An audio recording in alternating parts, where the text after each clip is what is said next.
Good afternoon. Hey, good afternoon. Children's It's good to see all of you. And yesterday, as you all know, we celebrated 6 months of the Trump administration. It's been a pleasure to work with all of you day in and day out here at the White House. 6 months, the most transparent administration in history, if I may add. And I know the president just wanted me to highlight his accomplishments over the past 6 months.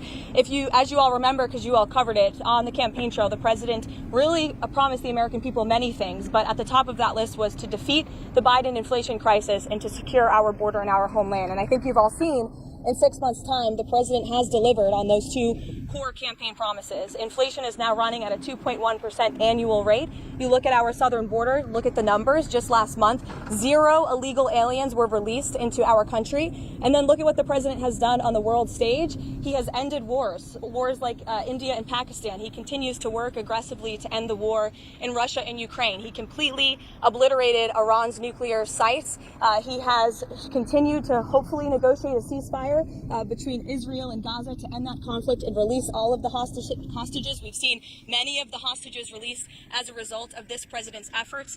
And this president is working around the clock every day to deliver on the promises he made. You also look at some of the cultural issues, to abolish DEI from our federal government and our military, to effectively end men and women's sports, which is a huge common sense policy that the American people support. And then if you look at the president's strong executive orders that have effectively ended the chemical castration of young children in our country. Just today, Washington, D.C. Children's Hospital in this city has announced they are no longer going to be prescribing puberty blockers to minors. This is a huge win for America and our children. There's certainly more work to do, and the president is doing it right now, and he will continue for the next 3.5 years. But certainly we've accomplished so much in just 6 months, and I'm happy to take some questions. Go ahead. Was the president serious, or was he joking this weekend when he said he might block a Washington Commanders stadium deal if they don't meet 50? The president was serious, and as part of the art of the deal, part of his negotiating skills, as you know, sports is one of the many passions of this president, and he wants to see the name of that team changed. Why is he getting involved in that? Why does he see that as part of his purview? I think you've seen the president gets involved in a lot of things that most presidents have not. He's a non-traditional president. He likes to see results on behalf of the American people. And if you actually poll this issue with sports fans across the country and even in this city, people actually do support the president's position on this and the name change. Michael,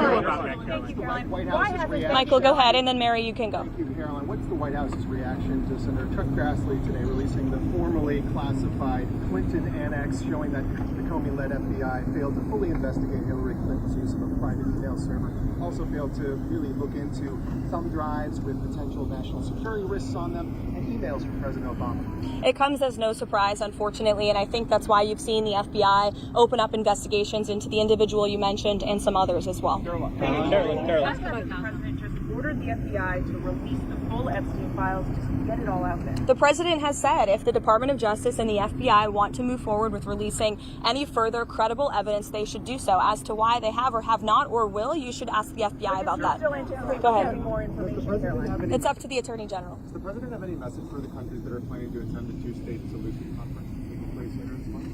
I'm not quite sure he has a particular message for those countries. I think the president's message on this conflict we've seen in the Middle East taking place for far too long, that has become quite brutal, especially in recent days. You've seen reports of more people dying. The president never likes to see that. He wants the killing to end, and he wants to negotiate a ceasefire in this region. He wants to see all of the hostages released from Gaza. That has been a top priority for this president. Within this 6 months, we have seen many of the hostages released, including the last living American hostage, Edon Alexander, which was a result of this administration's diplomatic efforts and approach to ending this conflict. And again, this is another conflict that the president inherited from the previous administration, who was so weak and incompetent, it led to so much chaos and death around the world, but this president is focused on solving it.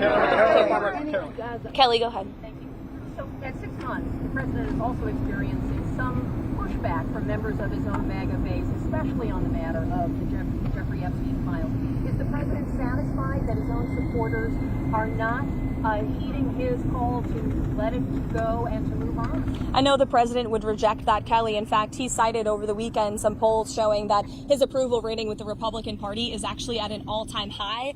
He's polling 90 to 95% amongst Republicans right now. That's higher than any Republican president or any leader of this party ever. The president is the creator and the leader of the Make America Great Again movement. It's his baby that he made, and he knows what his supporters want. It's transparency, and he has given them that on all accounts when it comes to everything this administration has done, especially when it just comes to the president himself, taking questions from all of you and the press corps on a near daily basis, multiple times a week. No question is off limits here at this White House, not just for the president, but myself as well. Kelly.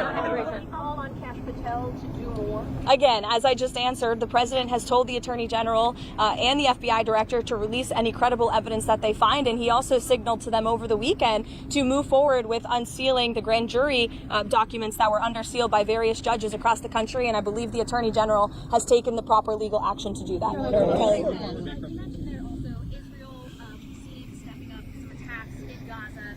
Has the president expressed his frustration with Netanyahu, and how does this impact the ceasefire negotiations? Well, look, the president enjoys a good working relationship with Prime Minister Bibi Netanyahu and stays in frequent communication with him.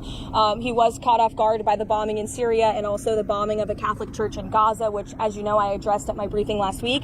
And in both accounts, the president quickly called the prime minister to rectify those situations. And we saw Secretary Rubio intervene when it came to Syria. We saw a de-escalation there. And as for the bombing of the Catholic church in Gaza, the prime minister did put out a statement saying this was an accident, and they deeply regretted that action on behalf of the state of Israel following his conversation with the president.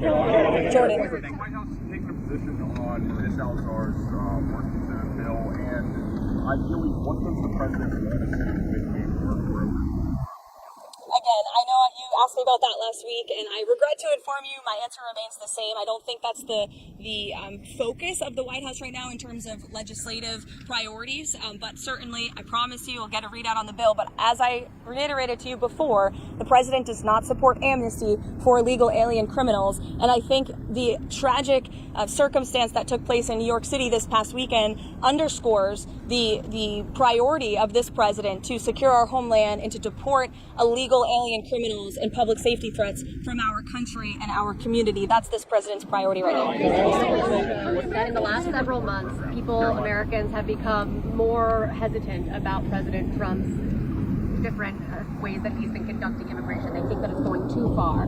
Is the White House going to limit any ways that it is enforcing immigration across the country? I think the Trump administration is going to continue to focus on removing public safety threats and illegal alien criminals from sanctuary cities. The president himself has said that's the priority for him in this administration, which the vast majority of Americans do still support, removing illegal, heinous criminals from their communities. And ultimately, the best poll that was ever taken was on November 5th, when nearly 80 million Americans voted to re-elect this president, largely because of his immigration policies, and we've seen they've been a resounding success. Again, 0 illegal aliens were released into the country last month. That's a good thing for all of us standing here and for Americans across the country. There are reports that President Trump or that FBI agents going through the Epstein files were told to flag President Trump's name if it came up. Is that something the president was aware of, or something that he directed those agents or the Department of Justice to do? I don't believe that's something the White House was aware of. You'd have to ask the FBI. Is President Trump satisfied with how aid's being distributed in Gaza right now?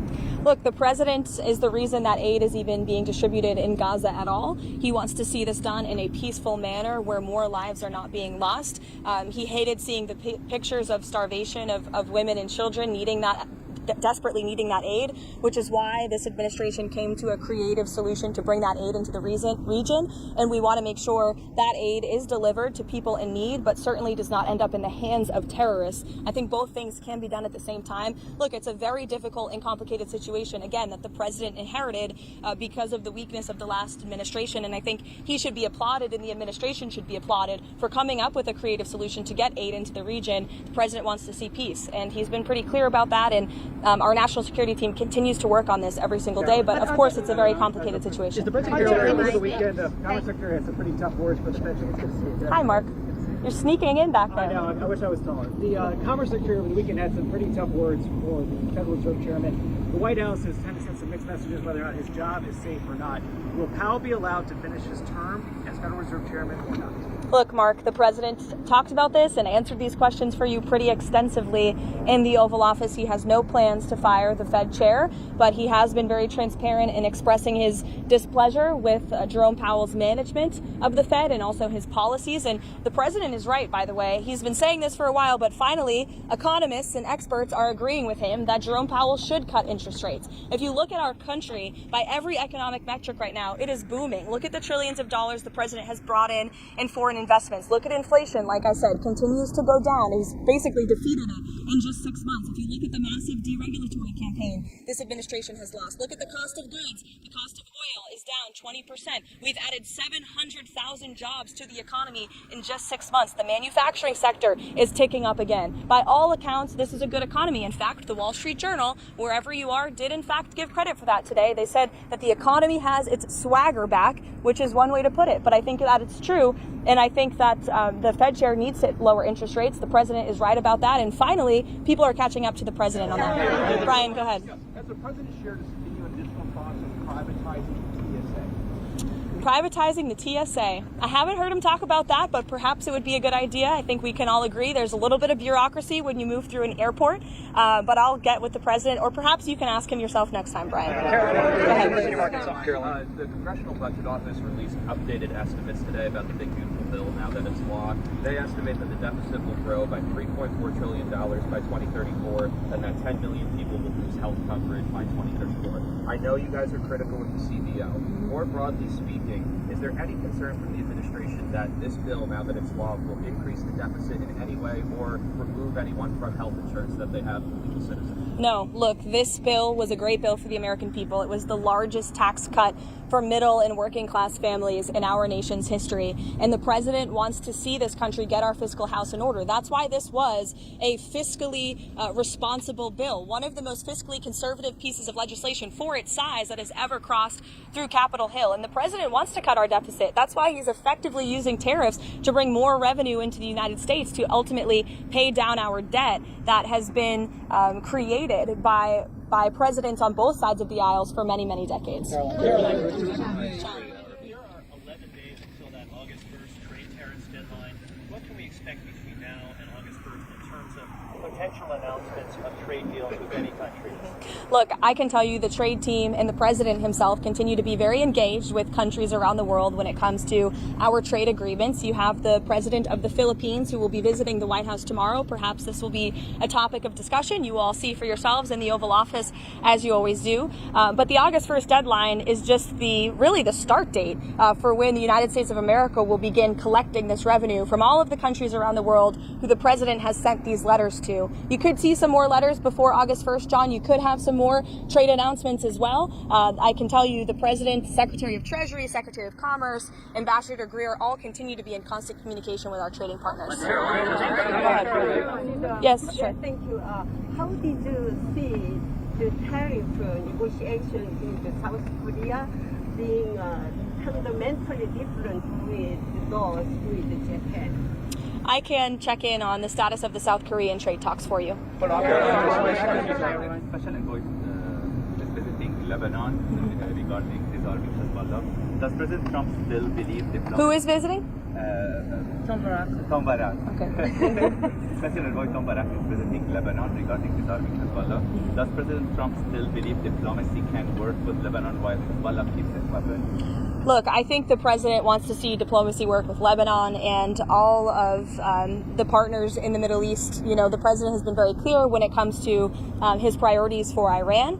He obliterated their nuclear capability. And I understand that the administration continues to be open to talks with Iran if we deem them necessary. As for Tom Barrack's trip, I know the president supports him and he's doing a great job in Syria. According to the House Judiciary Committee, the Biden administration sent nearly $1 billion in taxpayer funds to the left organization in Israel to oppose Israeli Prime Minister Benjamin Netanyahu. What is the White House reaction? Well, it's not a surprise to me that the previous administration sent billions of dollars overseas for useless priorities that don't advance America's interests. We've seen a lot of that, which is why this administration has been very focused on clawing a lot of that money back and making sure the American government is spending American tax dollars on America's priorities. Thank you, guys. I'll see you later. Karoline, bankruptcies.